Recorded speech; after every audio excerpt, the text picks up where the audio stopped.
Bizning Anilanus kanalimiz homiyi bo'ling va sizning loyihalaringiz bizning videolarda namoyish etiladi. Diqqat! Bu video material faqat ko'ngil ochish uchun mo'ljallangan. Biz kimnidir yoki nimanidir haqorat qilmoqchi emasmiz. O'zbek tilidagi animatsiya va dublyaj muallifi hech kimni yoki hech narsani targ'ib qilmaydi. Bu shunchaki animatsiya. Ushbu video boshlanishidan oldin kanalga obuna bo'lishni unutmang. Shuningdek, o'z layklaringizni ham bosing. Bu siz uchun qiyin emas-ku. Biz uchun esa yoqimli. Barchangizga maroqli tomosha tilaymiz.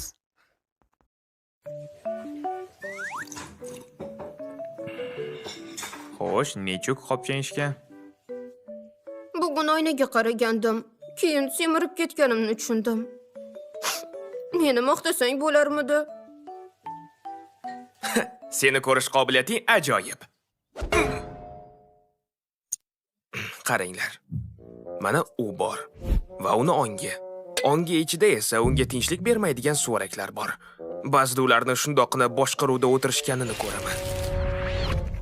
O, menga qarayaptimi?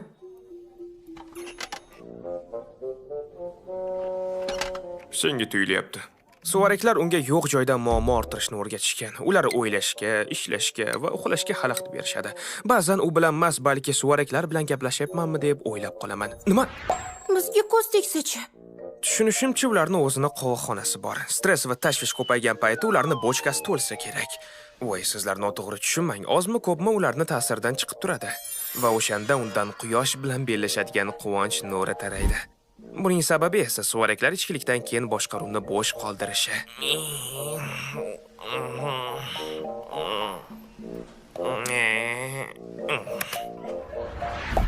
To'satdan o'lib qolsa-ga?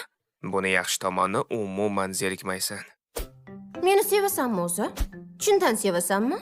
Mana bu qo'ng'izni men uchun ye. Men chiroylimanmi? Seni do'pposlasam maylimi? Dahshat, husnbuzar chiqibdi. Hazillashyapsanmi? Qara, sochimga oq tushibdi. Ha, mazaxlayapsan. Bir kuni hayotim ko'kragi bilan qattiq urildi.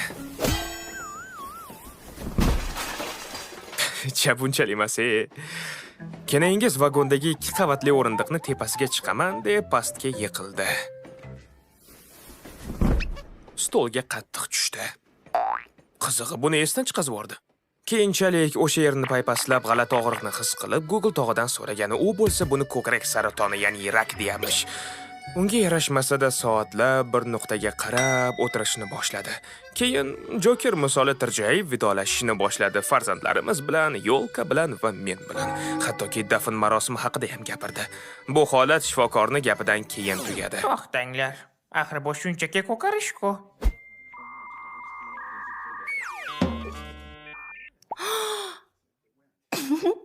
Ha, aytgancha u doim qilayotgan ishimni qilishni so'raydi. Axlatni tashlab yubor. Kalitni unutma. Kirni ilib qo'y. Choy qo'yib yubor. Chiroqni o'chirib yubor.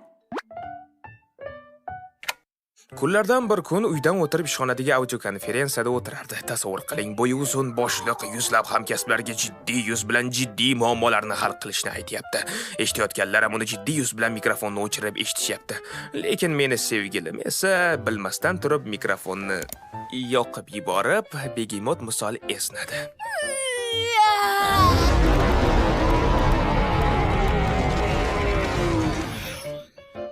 O'sha jiddiy boshliqni hamkasblarning oldida gapini bo'lib.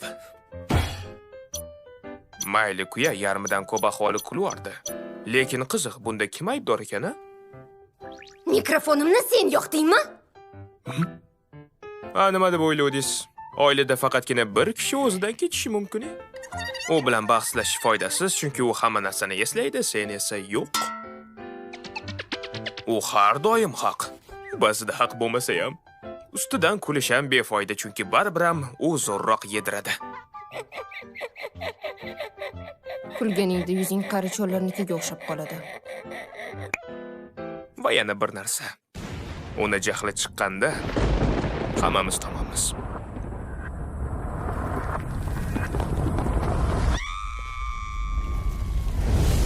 Buni farzandlarimiz ham bilishadi, yo'lka ham biladi. Men ham bilaman.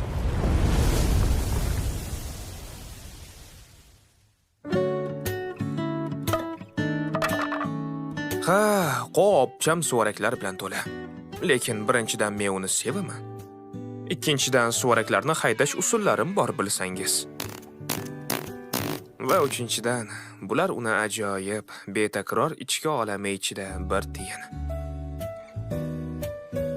Biz ba'zilaringizni yoshingizdan ham ko'proq vaqtdan beri birgalikda yashab kelyapmiz. O'zimiz ham qanchalik katta bo'lib qolganimizni, oila qurib farzandli bo'lganimizni sezmay qoldik. Hayot borgan sari o'zgarmoqda, vaqt esa daryo kabi tez oqmoqda. Lekin u bizni o'rtamizda to'xtab qolgandek go'yo. Chunki qanchalik qarib chirib ketar ekanmiz, baribir bir-birimizni o'sha birinchi uchrashuvda ko'rgan ko'zlarimiz bilan ko'ramiz. Hayana, bu qopcham ichidagi hali hammasi emas.